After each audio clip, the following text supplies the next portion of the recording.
Everyone, knowledge library science में आपका स्वागत है। हमारे चैनल को लाइक शेयर सब्सक्राइब कीजिए और हमें प्रमोट कीजिए। हमारे चैनल के साथ, नॉलेज लाइब्रेरी साइंस के साथ you can grow your knowledge. Okay, तो हमारा एक टारगेट है 1000 सब्सक्राइबर्स का, तो प्लीज़ उसे अचीव करने में हमारी हेल्प कीजिए। चलिए स्टार्ट कर देते हैं आज का सेशन। आज हम बात करेंगे bibliography, cataloguing and indexing and abstract. हमने आपसे सवाल पूछा था जिसमें हमने ये पूछा था अगर आपको कोई प्रॉब्लम है इस टॉपिक्स में तो आप हमें बताइए, हम इसके ऊपर आपके लिए ये वीडियो लेके आए हैं। ठीक है, इसमें मैं आपको bibliography, catalogue, index, indexing, abstract, abstracting सब के बारे में बताऊंगी। ठीक है, डिटेल में। चलिए स्टार्ट कर देते हैं आज का सेशन। तो बिब्लियोग्राफी को लेके सबके सब बहुत कंफ्यूज रहते हैं। इवन कैटलॉग, इंडेक्सिंग, एब्स्ट्रैक्ट, ये सब क्या है, बहुत कंफ्यूजन आती है आप लोगों के दिमाग में कि यू कैन इसका डिफ्रेंशिएट नहीं कर पाते, राइट।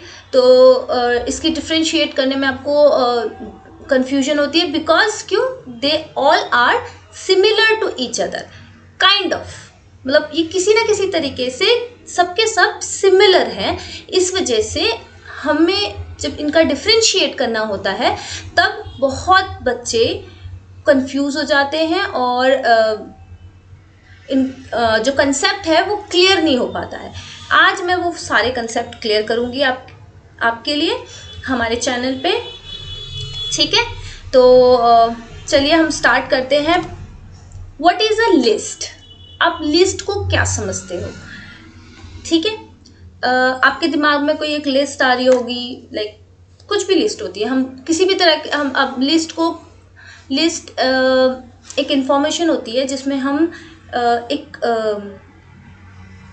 चीज़ों के बारे में लिख देते हैं। एक लंबी सी लिस्ट होती है जिसमें बहुत सारे कुछ भी, किसी भी तरह की लिस्ट हो सकती है। या फिर आप सोच लो आप घर पे कोई सामान लेने जा रहे हो तो आप एक लिस्ट बनाते हो, तब जाके सामान लेने जाते हो, राइट। तो लिस्ट तो आप सब समझते ही होंगे, इतना मैं समझती हूँ। ठीक है, नेक्स्ट देखते हैं। 4 तरह की लिस्ट होती है इंफॉर्मेशन। ठीक है, लाइब्रेरी में 4 तरह की लिस्ट अवेलेबल है जो कि टाइप ऑफ इंफॉर्मेशन होती है। ठीक है, तो उसमें किस किस टाइप की जो लिस्ट है वो हम उसके बारे में बात करेंगे। बिब्लियोग्राफी भी एक लिस्ट है, ठीक है, कैटलॉग भी एक लिस्ट है और इंडेक्सिंग भी, एब्स्ट्रैक्ट भी। ठीक है, तो जो बिब्लियोग्राफी होती है ये outer information of the book, मतलब इंफॉर्मेशन आपको प्रोवाइड करेगी, राइट। आपको बिब्लियोग्राफी किसी भी चीज़ के ऊपर बन सकती है, राइट। बिब्लियोग्राफी में हम उसका जो एरिया होता है वो थोड़ा सा वाइड होता है, राइट। जैसे कि बिब्लियोग्राफी, हम ऑनलाइन कोई आर्टिकल है हम उसकी बिब्लियोग्राफी ले सकते हैं, राइट। उसमें जो भी आर्टिकल है उसकी पूरी इन्फॉर्मेशन होगी, राइट। ऑथर कौन है, टाइटल है, जर्नल का नेम, वॉल्यूम, पेजेस, वो सारी की सारी इन्फॉर्मेशन आपको रहेगी। ये क्या हो गई, उस आर्टिकल की आउटर इन्फॉर्मेशन होगी। उस आर्टिकल के बारे में कुछ नहीं पता चल रहा आपको, बट उस आर्टिकल के बारे में आपको पता चल गया। बट ऑनलाइन हो या ऑफलाइन हो, बिब्लियोग्राफी किसी के ऊपर भी बन सकती है। एक लिस्ट है, लाइब्रेरी में इसे यूज़ किया जाता है। इसको सब्जेक्ट वाइज भी आप बना सकते हो, जैसे कि सब्जेक्ट वाइज बिब्लियोग्राफीज बनती है, ठीक है, थीम बिब्लियोग्राफीज बनती हैं, ऑन डिमांड बिब्लियोग्राफीज बनती है। ये ऑन डिमांड बिब्लियोग्राफीज वो होती हैं जैसे मान लो कोई PhD स्कॉलर्स है, उसको इस पर्टिकुलर अपने सब्जेक्ट के लिए ही चाहिए तो वो ऑन डिमांड बिब्लियोग्राफी बनाता है कि उसके सब्जेक्ट को लेके बनाना है।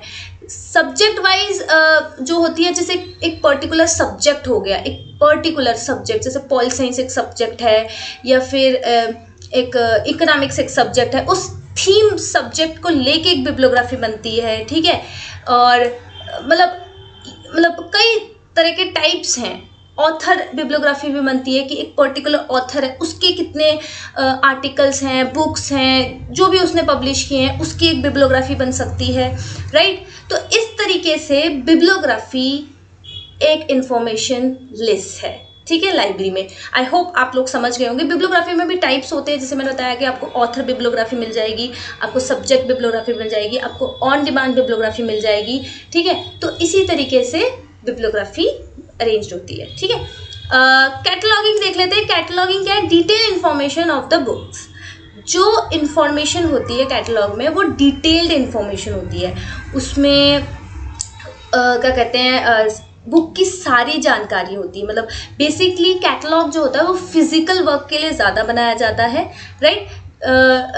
जितना भी फिजिकल डेटा अवेलेबल होगा एक लाइब्रेरी में, उसका वो बुक्स हो, वो जर्नल हो, कुछ भी हो, उसकी एक कैटलॉग बनती है, ठीक है। वो कोई भी मटेरियल हो, कलेक्शन ऑफ द लाइब्रेरी, वो उसका एक कैटलॉग ज़रूर बनेगा, राइट। तो उसमें उसकी डिटेल इन्फॉर्मेशन होती है कि ऑथर, मतलब ऑथर से लेकर सब कुछ, एवरीथिंग। इवन उसमें सब्जेक्ट भी मेंशन होता है कि ये किस पर्टिकुलर सब्जेक्ट से रिलेटेड है, ठीक है। उसकी एक डिटेल इन्फॉर्मेशन अवेलेबल होती है, ठीक है।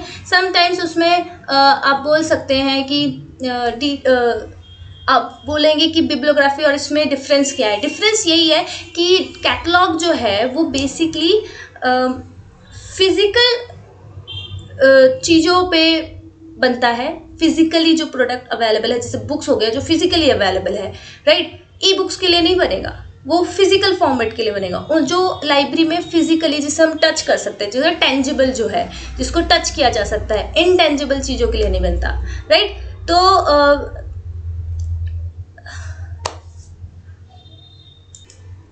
ठीक है, तो मैंने जैसे आपको बताया ये जो डिफरेंसेस हैं वो है बिब्लियोग्राफी और कैटलॉगिंग में। कैटलॉगिंग बेसिकली फिजिकल डॉक्यूमेंट्स के लिए ही बनता है। उसमें उसकी डिटेल्ड इंफॉर्मेशन होती है, मतलब उसके A to Z पेजेस सब कुछ उसका क्या कहते हैं, आपने जैसे देखा होगा कैटलॉगिंग में सब्जेक्ट हेडिंग तक अवेलेबल होता है उसमें, ठीक है। जो चीज़ें आपको बिब्लियोग्राफी में नहीं मिलेगी, पर ऐसा नहीं है कि बिब्लियोग्राफी में नहीं होती है। समटाइम्स सब्जेक्ट बिब्लियोग्राफीज होती हैं, उसमें भी मान लीजिए अगर मतलब they are both interrelated. आप बहुत ज़्यादा डिफ्रेंशिएट करने की कोशिश करोगे, बहुत ज़्यादा डिफ्रेंशिएट आपको नहीं मिलेगा। आजकल की बिब्लियोग्राफीज जो होती है उसमें हम सब्जेक्ट भी प्रोवाइड करते हैं, राइट। जैसे मान लीजिए एक सोशल साइंस की कोई टॉपिक है, उसके लिए हम लोगों ने बनाया है, ठीक है। जैसे for example national education policy में भी उसे सब्जेक्ट वाइज अरेंज कर सकते हैं आर्टिकल्स को, राइट। तो सब्जेक्ट प्रोवाइड करते हैं, डिपेंड्स ऑन द रिक्वायरमेंट। मतलब बिब्लियोग्राफीज के भी बहुत सारे टाइप्स होते हैं, बट बिब्लियोग्राफी जो है वो किसी भी फॉर्मेट के लिए बन सकती है, चाहे वो प्रिंटेड हो या फिर वो ऑनलाइन अवेलेबल हो। मतलब वो फिजिकली अवेलेबल है या वो वर्चुअली अवेलेबल है, राइट। तो उन दोनों कलेक्शंस के लिए बिब्लियोग्राफी की लिस्ट बन सकती है। कैटलॉगिंग बेसिकली बनती है फिजिकल डॉक्यूमेंट्स के लिए जो कि फिजिकली अवेलेबल है लाइब्रेरी में। चलिए अब हम बात करते हैं कैटलॉगिंग और इंडेक्सिंग का क्या डिफरेंस है। कैटलॉगिंग और इंडेक्सिंग में क्या डिफरेंस है? इंडेक्सिंग क्या है? Depth and detail information of book and article. Indexing क्या है? वो एक पर्टिकुलर इंफॉर्मेशन के बारे में बताता है। जैसे कि आप ये समझ लो कि आप बुक खोलते हो, राइट। आपने बुक खोली, आपको फ्रंट पेज पे आप जब टाइटल पेज हटाते हो उसके बाद आपको कंटेन पेज मिलता है जिसमें लिखा होता है इंडेक्स, राइट। तो उस इंडेक्स में सारी इंफॉर्मेशन होती है आपके पास कि कहाँ पर क्या अवेलेबल है, right. First chapter, second chapter and then third chapter, इस तरीके से आपका उसमें बनाया होता है। जैसे इस तरीके से होता है कि फर्स्ट, सेकेंड, थर्ड, इस तरीके से पूरा अच्छे से उसमें पेजेस के साथ मेंशन होता है। उसमें आप क्या करते हो, मान लो आपको फर्स्ट चैप्टर में जाना है तो आपने पेज नंबर 10 पे गए, आपको फर्स्ट चैप्टर मिल गया, राइट। तो इस तरह से क्या हो गया, आप इंडेक्सिंग में भी आपको लिस्ट मिली बट आप एक ही बुक के अंदर हो, राइट। कैटलॉगिंग में क्या होता है, आप एक लाइब्रेरी के अंदर, आप एक रैक के अंदर हो, आप वहाँ से उस बुक को देख रहे हो। मतलब आप कैटलॉगिंग में आपको पता चल गया कि ये पर्टिकुलर सब्जेक्ट की जितनी भी बुक्स हैं, मान लो इकोनॉमिक्स है, इकोनॉमिक्स की जितनी भी बुक्स हैं वो इस रैक्स पे रखी हुई हैं, ठीक है। नंबर सपोज एक एग्जांपल दे रही हूँ, नंबर 12 रैक्स जो है उसमें सारी की सारी इकोनॉमिक्स की रखी हुई है। बट ये तो एक रैक्स की इंफॉर्मेशन हो गई, आपको एक लाइब्रेरी में गए, आप 12 रैक्स पे गए, वहाँ पर आपको इकोनॉमिक्स की सारी बुक्स अवेलेबल हो गई, राइट, जितने भी इकोनॉमिक्स से रिलेटेड है। ये इन्फॉर्मेशन आपको किसने दी? कैटलॉगिंग ने। अब आपने एक बुक खोली, उस बुक में से आपको इंडेक्स मिला, ठीक है, उस इंडेक्स में जो आपके लिए रिलेटेड टॉपिक था, मान लीजिए माइक्रो इकोनॉमिक्स आपके लिए रिलेटेड टॉपिक था, वो चैप्टर किस में था? वो चैप्टर 3rd में था। आपने 3rd में पेज नंबर रैंडमली, मैं आपको एक सपोज एग्जांपल बता रही हूँ, 35 खोला, माइक्रो इकोनॉमिक्स 35 में लिखा था सपोज, तो आपने उसे पेज खोला, तो आपको क्या हुआ? आपने उसकी इंडेक्सिंग का इस्तेमाल किया और आप अपनी रिक्वायरमेंट में पहुंच गए। आपने 35 पेज नंबर खोला और आपको क्या मिला? माइक्रो इकोनॉमिक्स, जो कि आपकी रिक्वायरमेंट थी। इस तरीके से इंडेक्सिंग वर्क करता है इंफॉर्मेशन रिट्रीवल के लिए। पहले आपको कैटलॉगिंग ने हेल्प करी, आपको क्या कहते हैं, आप बोल सकते हैं लाइब्रेरी में उसकी क्या लोकेशन थी वो बताई कैटलॉग ने। इंडेक्सिंग में आपको क्या पता चला? एक बुक के अंदर आपको जो इन्फॉर्मेशन चाहिए थी उसकी लोकेशन आपको इंडेक्सिंग ने बताई, ठीक है। तो इस तरीके से ये काम करता है। तो कैटलॉगिंग क्या करता है? आपको लाइब्रेरी में उसकी लोकेशन बताता है। इंडेक्सिंग क्या करता है? एक बुक के अंदर जो इन्फॉर्मेशन है, जो आपको रिक्वायर्ड है, उसकी लोकेशन बताता है, ठीक है। चलिए अब हम एब्स्ट्रैक्ट देख लेते हैं। एब्स्ट्रैक्ट क्या है? एब्स्ट्रैक्ट है, it is a summary of whole book और आर्टिकल। इसमें थोड़ी सी स्पेलिंग की मिस्टेक हो गई है, होल होगा ये, W गायब हो गया, तो सॉरी, कोई नहीं। चलिए हम स्टार्ट करते हैं। एब्स्ट्रैक्टिंग बेसिकली क्या होता है? एक कंडेंस फॉर्म होता है। कंडेंस फॉर्म मतलब किसी चीज को आप छोटा कर रहे हो, राइट। कोई बहुत बड़ी चीज है, मान लीजिए 3000 वर्ड्स की कोई आर्टिकल है या फिर कोई बुक है, सपोज मैं एग्जांपल दे रही हूँ आपको, ठीक है। अब आपको इसका कंडेंस फॉर्म बनाना है।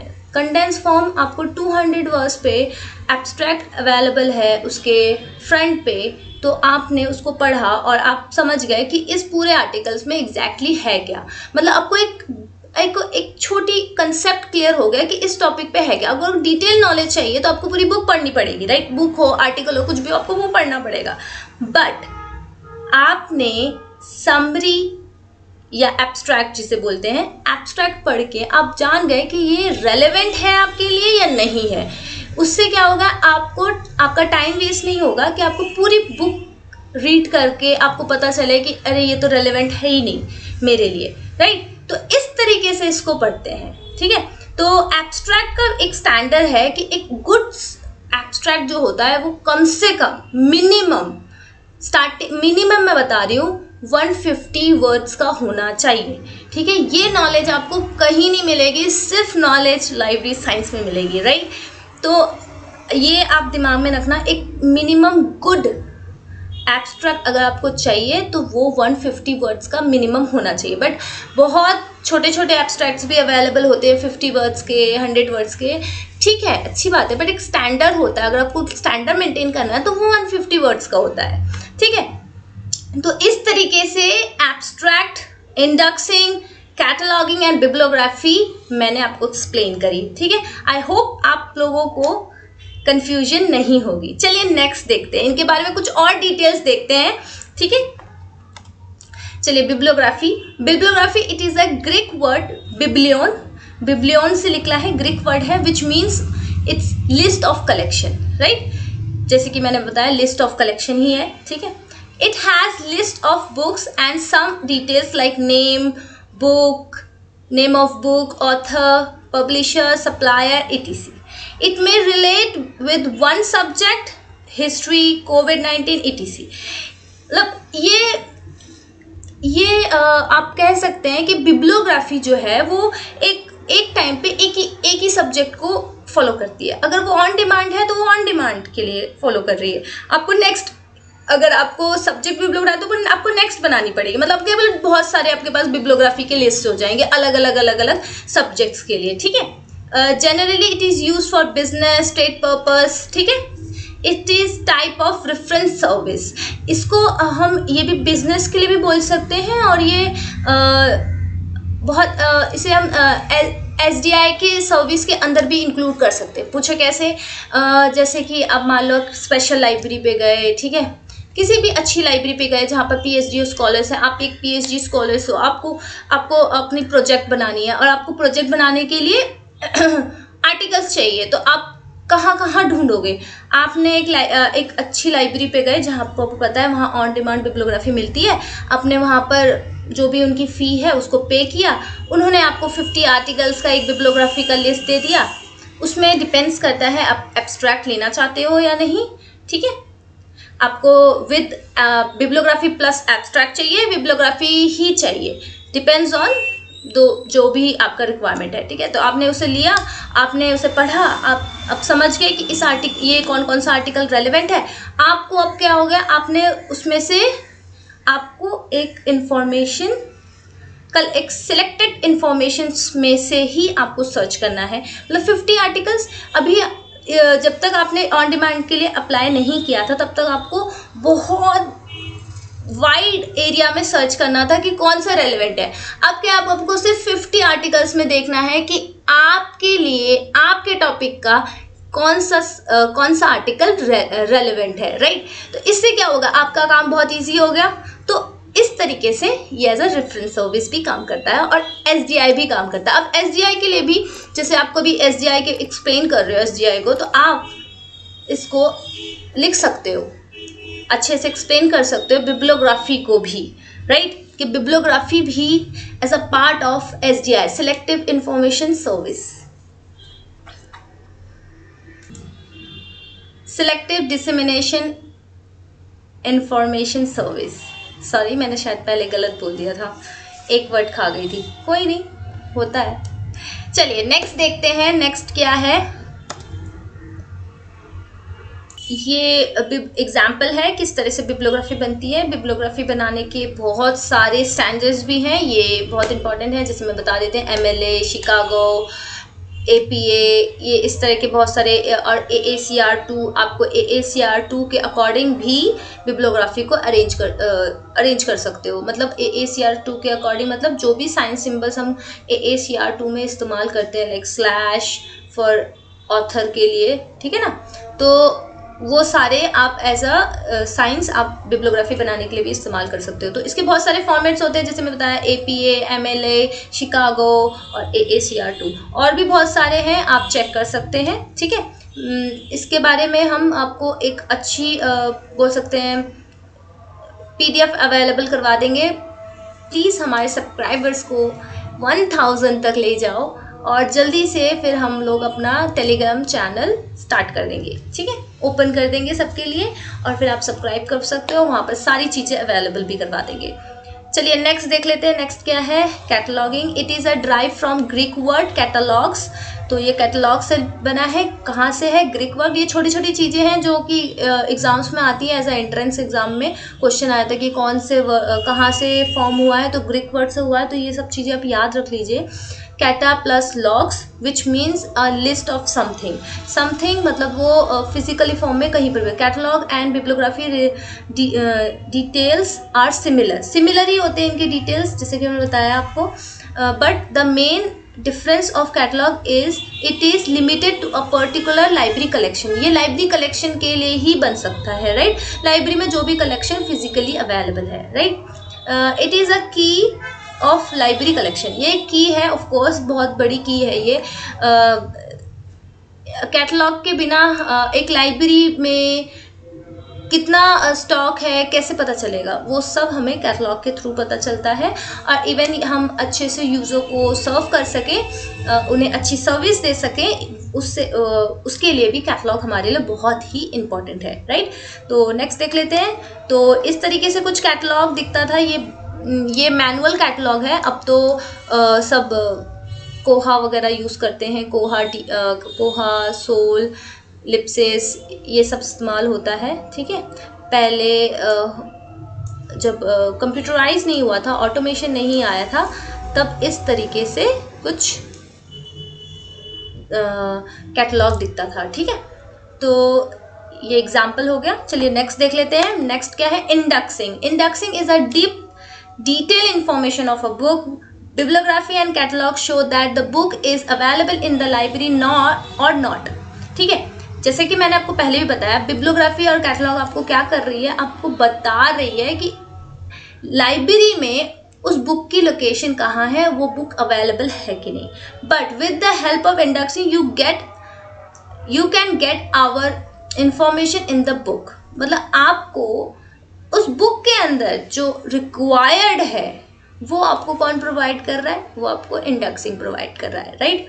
Sometimes indexing is provided in end of book in alphabetically A to Z वे। ठीक है, बहुत तरह की इंडेक्सिंग होती है, आपको कभी फ्रंट पेज पे मिल जाएगा, कभी आपको बैक पेज पे मिल जाएगा, पर इंडेक्स ऑब्वियसली हर एक डॉक्यूमेंट में होता ही है, वरना आप इतने बड़े डॉक्यूमेंट में कैसे सर्च करोगे आपको क्योंकि जो चाहिए।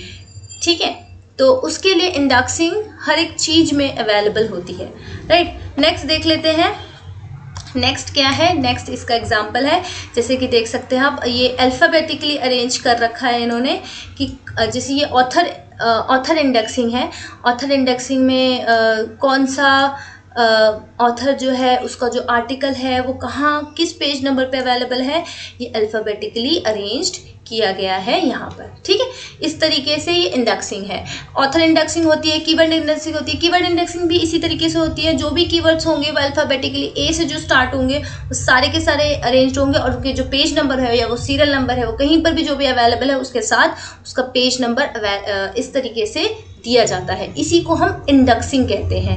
एक कीवर्ड इंडेक्सिंग होती है, एक ऑथर इंडेक्सिंग होती है, राइट। और एक सब्जेक्ट इंडेक्सिंग भी होती है। मान लीजिए यहाँ पर कीवर्ड्स मतलब सब्जेक्ट के अकॉर्डिंग भी अरेंज किया गया है, तो एक सब्जेक्ट इंडेक्सिंग भी बनेगी जिसमें अल्फ़ाबेटिकली अरेंज किया जाएगा कि जो सब्जेक्ट पहले आएगा, जैसे एग्रीकल्चर है वो एक सब्जेक्ट है, तो वो एग्रीकल्चर के जितने भी आर्टिकल्स हैं वो कहाँ मिलेंगे, वो इस पेजेस पे मिलेंगे आपको, सारे के सारे एग्रीकल्चर के आर्टिकल्स। और उसके अंदर आप ऑथर देखना चाहते हो कि ऑथर, मुझे एक ऑथर चाहिए, एंजिला चाहिए, एंजिला को नहीं चाहिए, सपोज एक एग्जांपल बना रही हूँ मैं। ठीक है, तो उसका मुझे चाहिए, तो वो किस पेज नंबर पे है, तो आप वहाँ जाके उसको चेक कर सकते हो। मतलब ये जितने भी इंडेक्सिंग होते हैं वो अल्फ़ाबेटिकली ही अरेंज्ड होते हैं, राइट। और जो बुक में जो कंटेन अवेलेबल होता है वो तो चैप्टर्स के वाइज होता है कि उन्होंने पेजेस में किस तरह से किया है। ठीक है, तो दो तीन टाइप के होते हैं। ठीक है, पर मैंने आपको सारे बता दिए, कीवर्ड्स, ऑथर और सब्जेक्ट, और फिर जो बुक में अवेलेबल किया जाता है। ठीक है, अकॉर्डिंग टू बुक। चलिए नेक्स्ट देखते हैं। नेक्स्ट क्या है? Abstract. Abstract is like a summary of whole book. ठीक है, which is available on the end cover page. देखिए, एंड में भी हो सकता है, फ्रंट में भी हो सकता है, डिपेंड्स ऑन बुक। ठीक है, ऐसा नहीं है कि सिर्फ एंड में ही अवेलेबल होगा।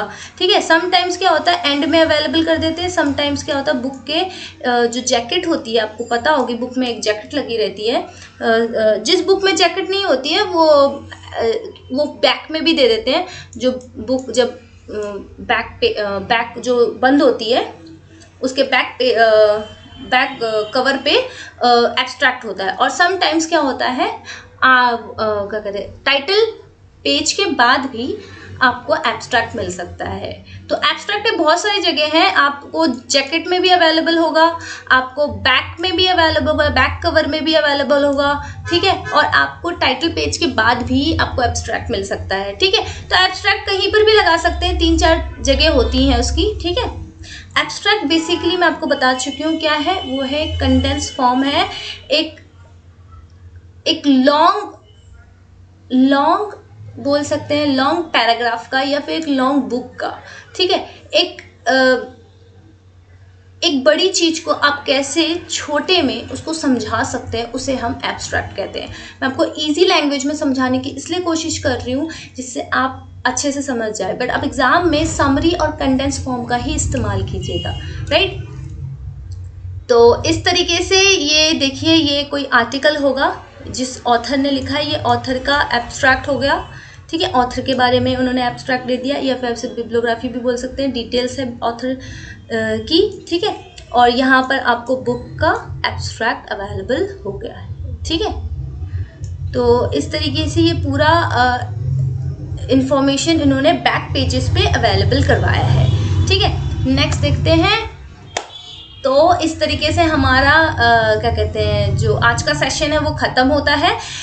प्लीज़ लाइक शेयर सब्सक्राइब कीजिए और मुझे बताइए कि आपको ये वीडियो कितनी अच्छी लगी, और आपको कुछ अगर नहीं समझ में आया है तो प्लीज़ मेंशन कीजिए कमेंट सेक्शन पे और हमें बताइए, तो मैं उसको और क्लियर कर दूंगी, ठीक है। और प्लीज़ प्लीज़ प्लीज़ हमारी हेल्प कीजिए 1000 सब्सक्राइबर्स के लिए, ठीक है। इतनी रिक्वेस्ट तो मैं कर ही सकती हूँ आप लोगों से, तो प्लीज़ हमें लाइक शेयर सब्सक्राइब कीजिए, ठीक है। Thank you so much.